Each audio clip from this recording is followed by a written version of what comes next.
हूँ 30 साल से, तो मैं भी मोदी जी को 30 साल से जानता हूँ, और वो उनको इतनी ये पसंद नहीं है जितनी हुई आज। और इसीलिए आप आज मेरी समझ में आया कि आज तक मोदी जी ने जो उन्हें भाषण अच्छा लगता है उसकी ट्वीट करके तारीफ करते हैं, लेकिन शिवराज जी की तारीफ आज तक नहीं की उन्होंने, जबकि इतना लंबा चौड़ा ये भाषण देते हैं। उनके आज कम से कम 200 बार उन्होंने नाम लिया होगा, और ऐसा कर दिया कि 2014 के पहले इस देश में कुछ हुए नहीं था, न बिजली खंबे थे, न बिजली थी, कुछ प्रगति हुई नहीं थी, न रेल थे, न ग्रामीण विकास हुआ था, न सड़क हुआ था, कुछ भी नहीं। यानी देवगौड़ा जी भी सुनते रहे कि वो भी 1 साल प्रधानमंत्री थे, उनके जमाने में भी कुछ नहीं। अटल जी भी प्रधानमंत्री थे, उनके जमाने में भी कुछ नहीं हुआ, बस सब 2014 के बाद ही हुआ। कमाल है, शिवराज जी ने भी आज क्या भाषण दिया, आप लोग तालियां बजा रहे, अरे कुछ तो समझाओ। तो माननीय निर्मला जी नहीं है, मुझे लगता है वित्त मंत्रालय के वित्त राज्य मंत्री जरूर होंगे, तो अपना भाषण शुरू करता हूं कि वित्त मंत्रालय का ये विनियोग विधेयक जो कि एक औपचारिकता है, ये जो है जो अतिरिक्त राशि लेना होता है, जो कि करीब 2,18,000 करोड़ के करीब 2,81,000 करोड़ 200 जो है गवर्नमेंट ने सैंक्शन लिए है। हालांकि इसमें सिर्फ जो है उन्होंने 36,000 करोड़ का जो है चार्ज एक्सपेंडिचर दिखाया, लेकिन ये परंपरा है, होता है। और मेरा ही मानना है कि वित्त मंत्रालय को ध्यान देना चाहिए कि जो पैसा दे रहे हैं उसकी जो है उसका पूरा डिटेल भी, विस्तार भी जो है उस मंत्रालय से जरूर लेना चाहिए। वो कुबेर की तरह होता है वित्त मंत्री, और कुबेर का काम सिर्फ पैसा देना नहीं है, ये भी पता लगाना है कि वो कैसे खर्च होता था। जो काम योजना आयोग पहले करती थी, लेकिन अब वो पूरी तरह से नहीं हो पा रहा क्योंकि योजना आयोग खत्म हो गया, और वित्त मंत्रालय को देखना चाहिए। जैसे उनके उदाहरण के लिए डिफेंस मिनिस्ट्री, रक्षा मंत्रालय, कल उन्होंने भी जिक्र किया था, शक्ति सिंह जी ने भी इसका, रक्षा मंत्रालय पे जो खर्च है, तो अब आप ये कोई जो है उसके मामले में ये देखना पड़ेगा, नई रणनीति बनानी होगी। हमारा मेजर एक्सपेंडिचर आर्मी पे है, लेकिन पिछले युद्ध में आपने देखा कि 1 इंच भी मूवमेंट जो है आर्मी का नहीं हुआ, सारा युद्ध आसमान में लड़ाई, सारा युद्ध जो है आज जो चाहे ऑपरेशन सिंदूर हो, सिर्फ आसमान का युद्ध था, मिसाइल्स का युद्ध था, ड्रोन का युद्ध था।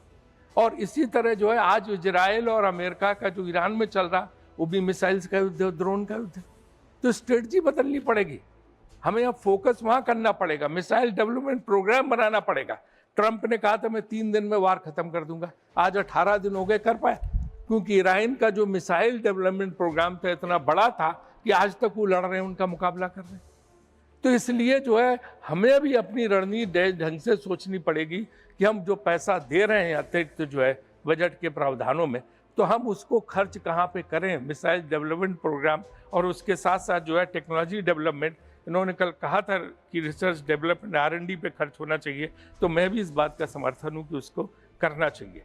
दूसरी ये है कि जैसे चीन ने PL-15 और PL-18 अब डेवलप किए उनकी मिसाइल। अगर PL-18 मिसाइल तो इतनी खतरनाक है कि उसके बाद छोड़ने के बाद मैनुअल कंट्रोल ही नहीं उस पर रहता, कहाँ चली जाए। तो आपको इस मुकाबले के लिए तैयार रहने के लिए क्या स्ट्रेटजी है, कैसे डिफेंस मंत्रालय, रक्षा मंत्रालय उस पर कर रहा है, ये बहुत जरूरी है कि वित्त मंत्री जी उसको इंश्योर करें। दूसरा, ये ड्रोन की बहुत बड़ी समस्या है, एंटी ड्रोन टेक्नोलॉजी पे क्या काम हो रहा है, ये भी रक्षा मंत्रालय को देखना पड़ेगा। ड्रोन एक इतनी बड़ी समस्या है कि ये 50 किलो तक एक्सप्लोसिव लेके जा सकता है और कहीं भी गिरा देता। कल वो बता रहे थे पंजाब के एक सांसद की, वो ड्रोन के जरिए जो है भारत के अंदर पंजाब में जो AK-47 तक गिरा देते हैं, जिसका फायदा आतंकवादी ले सकते हैं। तो आपकी ड्रोन टेक्नोलॉजी के लिए आप क्या क्या कर रहे हैं, ये भी बहुत देखना जरूरी है। और आपको पता है जब पिछली बार ऑपरेशन सिंदूर चल रहा था तो उसके पास पठानकोट तक उनके ड्रोन आ गए थे, हमें IPL का मैच स्थगित करना पड़ा था, खत्म करना पड़ा था, क्योंकि वहाँ से 50 किलोमीटर की दूरी पर से धर्मशाला स्टेडियम था। तो ड्रोन की समस्या के लिए भी क्या क्या आप कर रहे हैं, ये आपको ध्यान देना होगा, जो बजट में प्रावधान है उसके लिए। एक चीज़ ऐसी है जिसके लिए मैं निर्मला जी को नहीं जिम्मेदार मानता हूँ, उसके लिए विदेश मंत्रालय जिम्मेदार है, लेकिन उनको पैसा देना पड़ता है उसके लिए भी। बीजेपी, और मुझे लगता है कभी कभी बीजेपी वाले भी अच्छी बात करते थे, अपने भाषणों में कहते थे। पहले काफ़ी दिनों तक वो बोलते रहे कि कुछ है ही नहीं, कुछ संकट है ही नहीं, विपक्ष बेवजह तमाशा खड़ा कर रहा, किसी किस्म का संकट नहीं। कल और परसों के जो हमने भाषण सुने, अरुण सिंह जी का भाषण, और कुछ लोगों के भाषण, नड्डा जी का भी, जिन्होंने माना कि संकट है। अब उन्होंने उसकी जो है नैरेटिव बदल दिया। अब वो कहते हैं संकट है, लेकिन विपक्ष आपदा में भी अवसर ढूंढ रहा है। विपक्ष जो है संकट में साथ नहीं दे रहा है। अभी गैस वगैरह का संकट है, गैस LPG का संकट है, उसमें विपक्ष अवसर देख रहा। अरे मुझे तो याद है कि 10 रुपए भी बढ़ते थे तो आप मंत्री जो बाद में हमारी बहन जी हैं, आपके याद होगा स्मृति ईरानी जी, बहुत लोग सड़क पर सिलेंडर लेके बैठ जाते थे।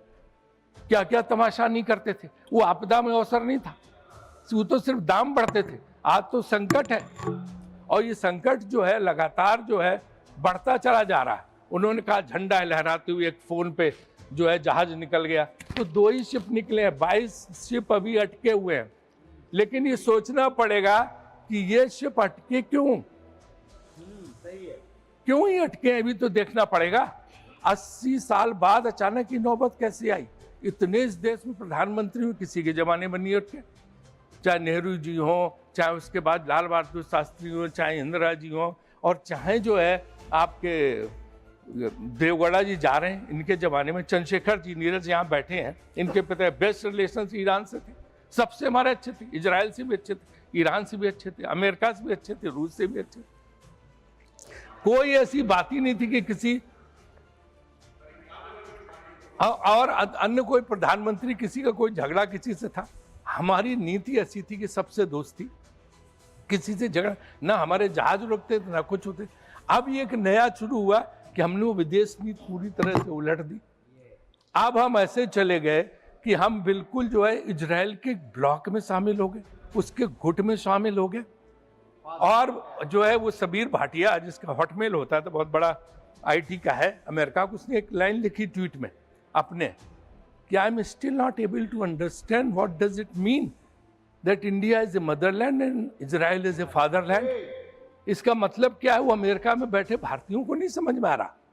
और विजेंद्र सिंह, आपके लोकसभा बीजेपी में लोकसभा सदस्य विजेंद्र सिंह जी, अब नहीं है बीजेपी में, उनका हरियाणा में भाषण हुआ अभी, वो भाषण आपने सुना, वो सब सोशल मीडिया पर बहुत वायरल है। उन्होंने गांव के लोगों की सभा थी बहुत बड़ी, उसमें कहा कि भाई इसका मतलब हुआ कि बापू तेरा इजराइल है, मदरलैंड मातृशक्ति तो हमें, और बापू इजराइल। ये यहूदी हमारे कब से पूर्वज हो गए। हम वसुधैव कुटुंबकम के व्यक्ति थे, हम सबके पूर्वज पुरखे थे। भारतीय ऋषि, भारतीय संत, महात्मा वो पूर्वज थे। यहूदी हमारे कब से पूर्वज हो गए और बाप हो गए। इसका अर्थ क्या, ये भाजपा को स्पष्ट करना चाहिए कि कब से यहूदियों को उन्होंने पूर्वज मान लिया। हम पूर्वज थे, भारत के लोग पूर्वज थे, हमारे राम कृष्ण, हमारे ऋषि मुनि, वो हम थे जिनका गौरव हमें है। बाकी सब कौन थे पूर्वज हमारे। तो ये एक बहुत बड़ी बात है कि हमारी विदेश नीति में हमने जो कुछ भी किया वो इस तरह का किया कि समझ में नहीं आ रहा कि इसका अर्थ क्या है। और यहाँ पे आपने देखा होगा कि क्या कि हम दुश्मनी कभी किसी से लेते नहीं थे। हम दूसरों की लड़ाई में अपना सर क्यों डाल रहे हैं। हम तो उसी नीति पे रहे, नॉन अलाइंड नीति, निर्गुण नीति। ये क्या जरूरत पड़ गई कि हमें जाके अपने आप को समर्पित करना पड़ा। हम उस ब्लॉक में शामिल हो रहे हैं और एक एक जहाज को निकलवाने के लिए फोन करना पड़ रहा। ऐसी स्थिति तो भारत सरकार की कभी नहीं हुई थी। तो क्यों ये कर रहे हैं, ये हमारा आपसे अनुरोध है कि इसको जो है हम जो इस चीज पे जो है गवर्नमेंट को अपनी बदलना चाहिए। आज यहाँ पे बैठे सुधांशु जी, सारे लोग हैं, आपको पता क्या असर हो रहा है। आप कहते हैं सब ठीक, एवरीथिंग इज हंकी डोरी। व्हाट इज हंकी डोरी? बनारस काशी विश्वनाथ का मंदिर, और वहाँ सबसे बड़ी माता बाबा विश्वनाथ के बाद है माँ अन्नपूर्णा देवी की, क्योंकि अन्नपूर्णा देवी का जो पूजन होता है कि उनका भंडार कभी खाली नहीं होता, उनका भोजन का भंडार कभी अन्नपूर्णा देवी खाली नहीं होता काशी में। अन्नपूर्णा देवी की रसोई पे कल ताला लगाना पड़ा क्योंकि गैस ही नहीं बची है। जिस पार्टी ने अन्नपूर्णा देवी, जिस सरकार ने मां अन्नपूर्णा की रसोई पर ताला लगवा दिया, वो कैसे बात करता है कि सब कुछ सही है। और इसके पहले सीता रसोई अयोध्या में पहले बंद हो चुकी है। डीएम से तो आप स्टेटमेंट दिलाते, अब मेरा टाइम मत लीजिए। डीएम का स्टेटमेंट तो डीएम तो वही कहेगा जो सरकार कहेगी, लेकिन इसके जो है मां अन्नपूर्णा के उसमें जो मुख्य पुजारी उनका बयान आया, मैं आपको वीडियो यहाँ सबमिट कर दूंगा कि कैसे वहां पे वो बंद हो गया। तो ये देखना चाहिए। नड्डा जी अभी यहाँ पे नहीं है। तीसरा जो पैसा है वो रिलीज किया गया 10,000 करोड़ के करीब स्वास्थ्य मंत्रालय। 10,000 करोड़ में स्वास्थ्य मंत्रालय क्या करेगा?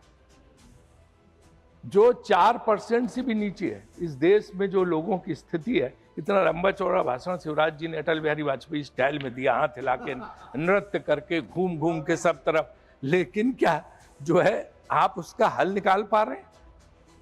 आयुष्मान भारत के बारे में बोल रहे थे, आयुष्मान भारत का क्या हाल है? पहले दिन ही गरीब से पूछते हैं आयुष्मान भारत कार्ड है? प्राइवेट हॉस्पिटल में जैसे ही जाता है वो कहता कि जैसे उनको पता था है बस 2 दिन में 5 लाख का बिल उसी से निकाल के काट दिया। जबरन ऑपरेशन, कुछ इतना परेशान है। और बाकी फर्जी कार्ड जो है ले के नाम चढ़ा के आयुष्मान भारत के नाम पे इतनी बड़ी चोरी डकैती स्कैंडल हो रहा जो हमारे भाजपा के सांसद भी जानते। क्योंकि नीचे जो है देखो, वो तो मैं मानती हूँ आपको कि अभी शिवराज जी ने बोले कि 2014 को पहले तो कोई था ही नहीं, ना अस्पताल थे, न बिजली थी, ना कुछ था। उनका 14 के बाद बिजली आई। माननीय मोदी जी, उसके पहले तो कोई था ही नहीं देश में। देखो सिर्फ सड़क, जंगल, नदियां थी। फिर जब 14 में मोदी जी आए तब आपका कभी घर बना होगा, आपके लोगों के बच्चों को नौकरियां मिली होंगी। इसके पहले तो कोई था ही नहीं। तो इसलिए उस पर मत जाओ कि पहले क्या होता था। सब प्रधानमंत्रियों ने काम किया, ऐसी भावना रखो। और मोदी जी ने स्वयं अपने भाषण में कहा था कि मैं हर प्रधानमंत्री के योगदान की सराहना करता हूं। तो इसलिए उसी पर कायम रहो। ये ज्यादा जो है इस चक्कर में, खुश करने के चक्कर में वो खुश नहीं होते हैं, मैं भी उनको जानता हूं। तो इसलिए जो है आप लोग उसमें बीच में टोका टाकी मत करें। हम तो आयुष्मान भारत का इनको देखना पड़ेगा। हम मानते हैं कि योजना अच्छी है, सब जगह पैसा जाना चाहिए, लेकिन उसका भयानक दुरुपयोग हो रहा, वो एक स्कैंडल में तब्दील हो चुका है। और लोग पूछते रहे। और ये जितने प्राइवेट हॉस्पिटल्स हैं उनका जबरदस्त जो है शोषण कर रहे हैं लोगों का। तीसरी, पब्लिक हेल्थ पे क्या खर्च है। आप देखिए पोल्यूशन रिलेटेड बीमारियां, आज प्रदूषण का इतना बड़ा संकट है, दिल्ली को छोड़ दिए हर जगह है, और उसके नाम पे कुछ भी नहीं है। जो इन्होंने सैंक्शन किया था पैसा, मैं बताता हूँ, इसमें दिया 1300 करोड़, उसको घटा के उन्होंने 858 करोड़ कर दिया। और सिर्फ जो है 6 करोड़ 20 लाख 16 करोड़ 20 लाख जब यूटिलाइजेशन की बात आई तो सिर्फ 14% जो है यूटिलाइज हुआ है। और राजधानी दिल्ली में जो उन्होंने NCAP का फंड दिया था उसका भी बहुत